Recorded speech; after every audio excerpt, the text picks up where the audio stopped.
हाँ जी, अस्सलाम वालेकुम। Welcome back to my channel Sher और शिराजी। तो आज फिर आपके पास आया हूँ मुलाकात के लिए और लेके आया हूँ एक गज़ल। उम्मीद आपको पसंद आएगी। पसंद आए तो मेरे चैनल को सब्सक्राइब कीजिएगा और बेल का बटन भी रिंग कर दीजिएगा। तो सुनिएगा एक गज़ल, मतला और चंद अशार। मतला अर्ज़ है कि उलट रही है ज़मीं आसमान वक्त की रेत, उलट रही है ज़मीं आसमान वक्त की रेत, और निगल ना जाए कहीं ये जहान वक्त की रेत, निगल ना जाए कहीं ये जहान वक्त की रेत।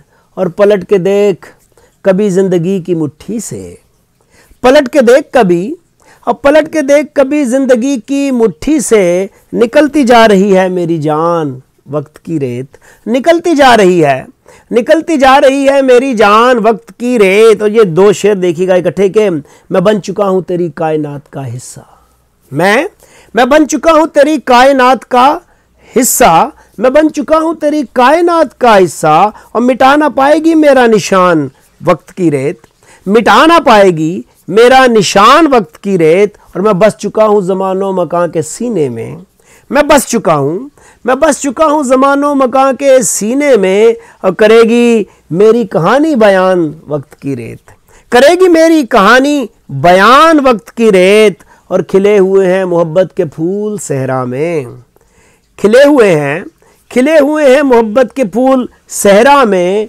हुई है चाहतों पे मेहरबान वक्त की रेत। और खिले हुए हैं मोहब्बत के फूल सहरा में, हुई है चाहतों पे मेहरबान वक्त की रेत। और बना रही है अभी फासिलों की मिट्टी से, बना रही है अभी फासिलों की मिट्टी से, कहीं खलाओं में अपना मकान वक्त की रेत, बना रही है अभी फासिलों की मिट्टी से, कहीं खलाओं में अपना मकान वक्त की रेत। और आखिरी शेर मक्ता देखिएगा कि कभी ख्याल की छलनी से यार शिराजी, कभी ख्याल की छलनी से यार शिराजी, अकेले बैठ के दुनिया में छान वक्त की रेत, कभी ख्याल की छलनी से यार शिराजी, अकेले बैठ के दुनिया में छान वक्त की रेत। उलट रही है ज़मीं आसमान वक्त की रेत, निगल न जाए कहीं ये जहान वक्त की रेत।